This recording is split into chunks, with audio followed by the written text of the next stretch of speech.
Өткөн жылы Баткен облусунда 14.449 наристе жарык дүйнөгө келген.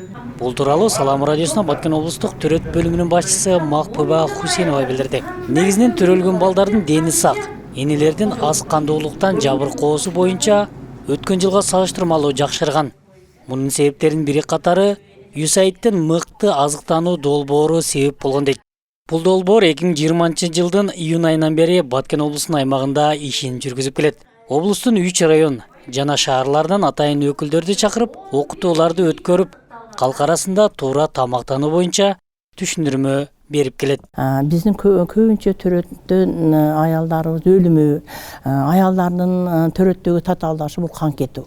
Бул дагы азайганын себеби мен ойлоймун, аялдарыбыздын төрөткө чейин болгон боюнда бар мезгилде туура тамактануусу. Ошондой эле железосодержащий деп коет. Бул анемия оорун алдын алуучу дарыларын өз убагында ичип, өз убагында өзүгө карагандыгы себепчи болуп атат да.